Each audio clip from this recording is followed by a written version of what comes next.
We are almost ready to start with our Yizkor memorial service. But before that, we have this space for a little sermon. And you know how it always starts. So I'm going to tell you the story about these two brothers, that they were very, very evil brothers. Basically, they were making fun of the local rabbi. They never went to synagogue. They were cheating other people of the little town on business. So everybody hated these two individuals. It was a terrible situation. But happened that one day, one of the two brothers passed away. So the other brother, the surviving brother, went to talk to the rabbi because he wanted to have the funeral services at a synagogue. Everybody was shocked from that decision. It was like they didn't see that coming. Nevertheless, the rabbi agreed to listen to this guy's story. And the surviving brother said, "Rabbi, I want you to create a wonderful funeral for my brother. But if you do that, I'm going to make a $50,000 donation to the synagogue." The rabbi said, "Okay, well, there is one condition. During services, you have to say that my brother was a saint." The rabbi agrees. So nobody could believe that. So everybody, the whole town, came in to the synagogue to witness that funeral. And how come the rabbi is going to do that? So the rabbi started talking about this individual, and he said, so-and-so in life was a cheater, was a bad person, he was evil, nobody liked him, but compared to his brother, he was a saint.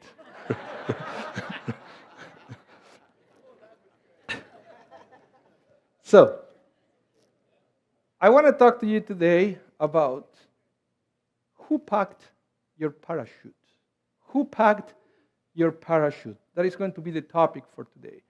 But I was thinking now that we were celebrating Pesach and we were reading from the Torah, and how during the year we celebrate certain individuals in the Torah for their contributions to the Jewish people in particular and to the world in general, right? We celebrate Moses, not because of his looks. We celebrate Moses because of his contributions, because of his leadership skills, because of his wisdom, because of his faith in God. We celebrate Aaron because he was a peacemaker.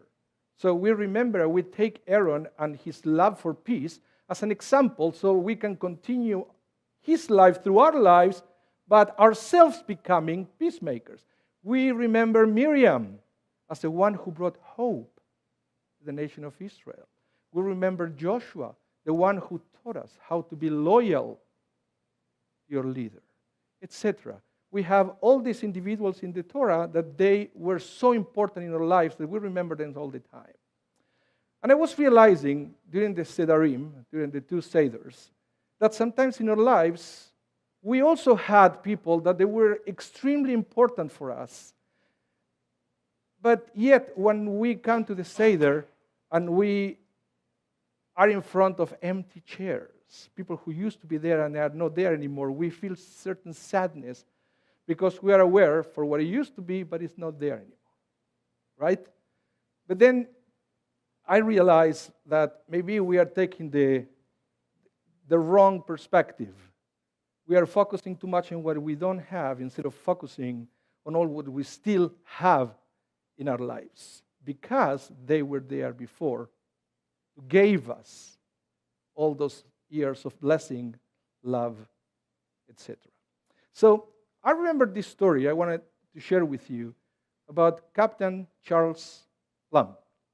He was a jet pilot during the Vietnam War, and he actually flew 75 successful missions for the U.S. Navy, 75 successful missions. But on the 26th mission on the Vietnam War, his plane was hit by a missile. But luckily, he was able to eject, and he parachuted safely into the ground. But he was captured by the Vietnamese, and he had to spend 6 years on a Vietnamese prison.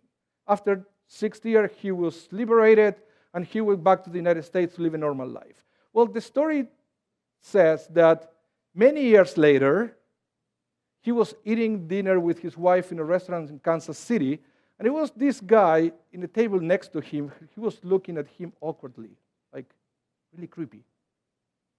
And Captain Plum, he was eating, right? He noticed that somebody was staring at him, but he didn't say anything.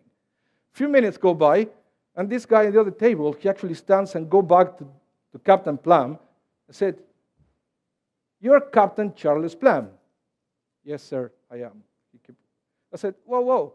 I said, "But you were in the Vietnam War, and you served in the aircraft carrier Kitty Hawk." "Yeah."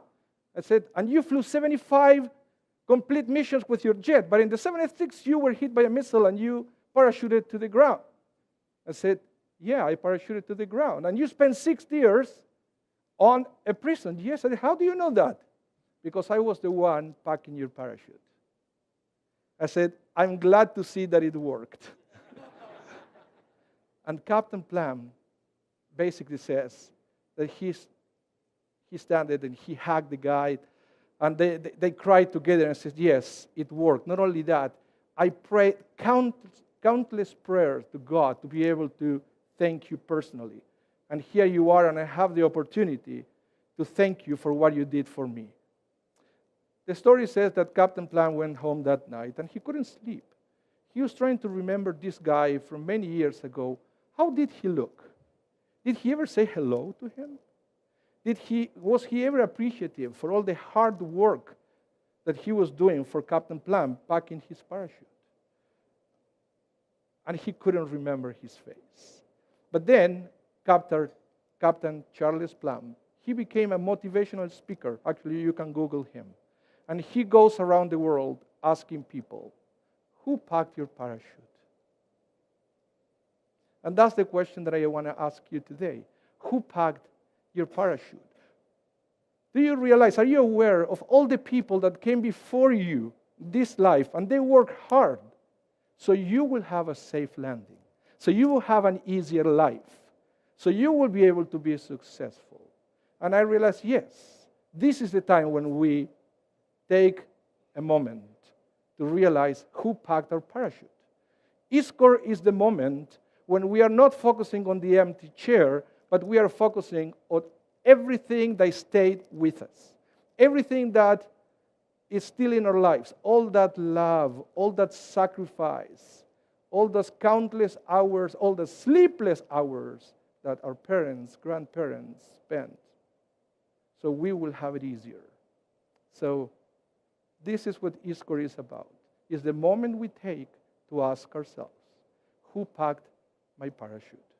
And to thank them through prayer, we thank them through tzedakah, and we thank them by packing somebody else's parachute. So, with this introduction, let's begin together the Yizkor service, and let's remember together.